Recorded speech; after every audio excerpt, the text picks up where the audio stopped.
ಇವತ್ತಿನ ವಿಡಿಯೋದಲ್ಲಿ ತುಂಬ ಏರ್ ಫಾಲ್ ಆಗ್ತಿದ್ರೆ, ಡ್ಯಾಂಡ್ರಫ್ ಇದ್ದರೆ, ಸ್ಪ್ಲಿಟ್ ಎಂಡ್ಸ್ ಇದ್ದರೆ, ಕೂದಲು ತುಂಬ ತೆಳುವಾಗಿದ್ದರೆ ಇವತ್ತಿನ ವಿಡಿಯೋ ತುಂಬ ಹೆಲ್ಪ್ ಆಗುತ್ತೆ. ಸೊ ಅದಕ್ಕೋಸ್ಕರ ನಾನಿಲ್ಲಿ ತೊಗೊಂಡಿರೋದು ಈರುಳ್ಳಿ ಎಲೆಗಳನ್ನು ತೊಗೊಂಡಿದ್ದೀನಿ. ಹಾಗೆ ಜೊತೆಗೆ ಒಂದು ಮೀಡಿಯಮ್ ಸೈಜಿನ ಈರುಳ್ಳಿ ತೊಗೊಂಡಿದ್ದೀನಿ, 1 ಇಂಚಿನಷ್ಟು ಶುಂಠಿನ ತೊಗೊಂಡಿದ್ದೀನಿ, ಹಾಗೆ ಒಂದು 5 ಬೆಳ್ಳುಳ್ಳಿ ಹೆಸರುಗಳನ್ನ ತೊಗೊಂಡಿದ್ದೀನಿ. ಈ ಎಣ್ಣೆ ತುಂಬ ಸ್ಟ್ರಾಂಗ್ ಆಗಿರೋದ್ರಿಂದ ಬೇಗ ರಿಸಲ್ಟ್ ಸಿಗುತ್ತೆ, ಎಫೆಕ್ಟಿವ್ ಆಗಿ ವರ್ಕ್ ಆಗುತ್ತೆ.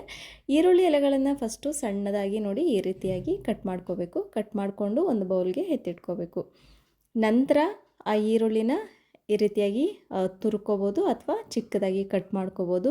ಇಲ್ಲ ಅಂತಂದರೆ ಮಿಕ್ಸರ್ ಜಾರಿಗೆ ಹಾಕಿ ಸಣ್ಣದಾಗಿ ಪೇಸ್ಟ್ ಮಾಡ್ಕೋಬೋದು. ನೀರನ್ನು ಸೇರಿಸಬಾರ್ದು. ಅದಾದಮೇಲೆ ಶುಂಠಿಯನ್ನು ಸಹ ಈ ರೀತಿಯಾಗಿ ಚಿಕ್ಕದಾಗಿ ತುರ್ಕೋತಾ ಇದ್ದೀನಿ. ಈಗ ಸ್ವಲ್ಪ ಒಂದು ಬಾಣಲೆಗೆ ತುರಿದಿಟ್ಟಿರುವಂಥ ಕಟ್ ಮಾಡಿ ಇಟ್ಕೊಂಡಿರುವಂತಹ ಎಲ್ಲ ಇಂಗ್ರೀಡಿಯೆಂಟ್ಸ್ ಅಂದರೆ ಈರುಳ್ಳಿ ಎಲೆ, ಶುಂಠಿ, ಬೆಳ್ಳುಳ್ಳಿ, ಕರಿಬೇವಿನ ಸೊಪ್ಪನ್ನು ಸಣ್ಣದಾಗಿ ಕಟ್ ಮಾಡಿ ಹಾಕೋತಾ ಇದ್ದೀನಿ. ಹಾಗೆ ಈಕ್ವಲ್ ಕ್ವಾಂಟಿಟಿಯಲ್ಲಿ ಒಂದೇ ಅಳತೆಯಲ್ಲಿ 1 ಕಪ್ ಹರಳೆಣ್ಣೆ, 1 ಕಪ್ ತೆಂಗಿನ ಎಣ್ಣೆ, ಕೊಬ್ಬರಿ ಎಣ್ಣೆನ ಸೇರಿಸ್ಕೊಂಡು ಚೆನ್ನಾಗಿ ಮಿಕ್ಸ್ ಮಾಡ್ಕೋಬೇಕು. ಲೋ ಫ್ಲೇಮಲ್ಲಿ, ತುಂಬ ಫ್ಲೇಮ್ ಜಾಸ್ತಿ ಹಾಕೋದು ಬೇಡ, ಲೋ ಟು ಮೀಡಿಯಮ್ ಫ್ಲೇಮ್ ಇದ್ರೂ ಸಾಕಾಗುತ್ತೆ. ಚೆನ್ನಾಗಿ ಬ್ರೌನ್ ಕಲರ್ ಬರೋವರೆಗೂ ಚೆನ್ನಾಗಿ ತಿರುಗಿಸ್ತಾನೆ ಇರಬೇಕು, ಚೆನ್ನಾಗಿ ಕಾಯಿಸ್ಬೇಕು. ಮೀಡಿಯಮ್ ಫ್ಲೇಮ್ ಇರಬೇಕು, ಇಲ್ಲ ಲೋ ಫ್ಲೇಮ್ ಇರಬೇಕು. ತೀರಾ ಹೈ ಫ್ಲೇಮಲ್ಲಿಟ್ಟರೆ ಎಣ್ಣೆ ಸೀದೋಗೋ ಅಂಥ ಚಾನ್ಸಸ್ ಇರುತ್ತೆ. ನಾವಿಲ್ಲಿ ಬೆಳ್ಳುಳ್ಳಿ ಮತ್ತು ಶುಂಠಿನ ಯೂಸ್ ಮಾಡಿರೋದ್ರಿಂದ ಇದು ಆ್ಯಂಟಿ ಬ್ಯಾಕ್ಟೀರಿಯಲ್, ಆ್ಯಂಟಿ ಫಂಗಲ್ ಆಗಿ ವರ್ಕ್ ಮಾಡುತ್ತೆ.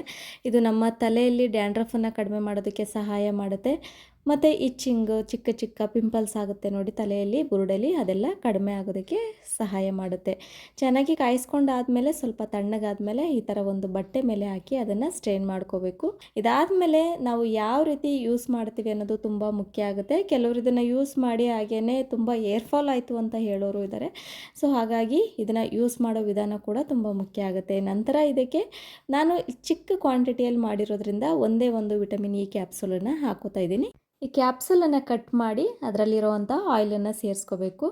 ಇದು ಗ್ರೀನ್ ಕಲರಲ್ಲೂ ಸಹ ಸಿಗುತ್ತೆ, ನೀವು ಅದನ್ನು ಕೂಡ ಯೂಸ್ ಮಾಡ್ಬೋದು. ಜಾಸ್ತಿ ಕ್ವಾಂಟಿಟಿಯಲ್ಲಿ ಮಾಡಿದಾಗ ನೀವು 1 2 3 ಈ ಥರ ವಿಟಮಿನ್ ಇ ಆಯಿಲ್ಗಳನ್ನು ಯೂಸ್ ಮಾಡ್ಬೋದು.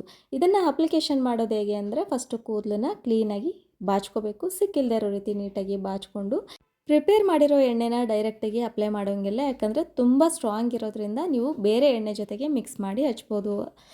ಬಾದಾಮ್ ಆಯಿಲ್ ಇರ್ಬೋದು, ಕೊಬ್ಬರಿ ಎಣ್ಣೆ ಇರ್ಬೋದು, ಹರಳೆಣ್ಣೆ ಇರ್ಬೋದು, ಈ ಎಣ್ಣೆಗಳ ಜೊತೆಗೆ ಈ ಎಣ್ಣೆನ ಸ್ವಲ್ಪ ಸೇರಿಸಿ ಮಿಕ್ಸ್ ಮಾಡಿಕೊಂಡು ಒಂದು ಡ್ರಾಪರ್ ಸಹಾಯದಿಂದ ಅಥವಾ ಒಂದು ಹತ್ತಿ ಉಂಡೆ ಸಹಾಯದಿಂದ, ಕೈ ಬೆರಳಿನ ಸಹಾಯದಿಂದ ಬುರುಡೆಗೆ ನೀಟಾಗಿ ತಲೆಗೆ ಹಚ್ಚಿ ಒಂದು 3 4 ನಿಮಿಷ ಬೆರಳಿಂದ ಚೆನ್ನಾಗಿ ಮಸಾಜ್ ಮಾಡಬೇಕು.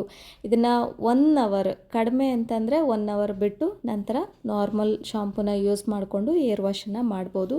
ಮೊದಲು ಕೆಲವರಿಗೆ ಕೂದಲು ಉದುರ್ಬೋದು. ಇದು ಅಡ್ಜಸ್ಟ್ ಆಗೋದಕ್ಕೆ ಸ್ವಲ್ಪ ಟೈಮ್ ತೊಗೊಳುತ್ತೆ. 1-2 ಅಪ್ಲಿಕೇಶನಲ್ಲಿ ಇದು ಸೆಟ್ ಆಗುತ್ತೆ. ಇವತ್ತಿನ ಈ ವಿಡಿಯೋ ನಿಮಗೆಲ್ಲರಿಗೂ ಇಷ್ಟ ಆಗಿದೆ ಅನ್ಕೋತೀನಿ. ಇಷ್ಟ ಆಗಿದ್ರೆ ಪ್ಲೀಸ್ ಲೈಕ್ ಮಾಡಿ, ಶೇರ್ ಮಾಡಿ, ಸಬ್ಸ್ಕ್ರೈಬ್ ಮಾಡೋದನ್ನು ಮರಿಬೇಡಿ.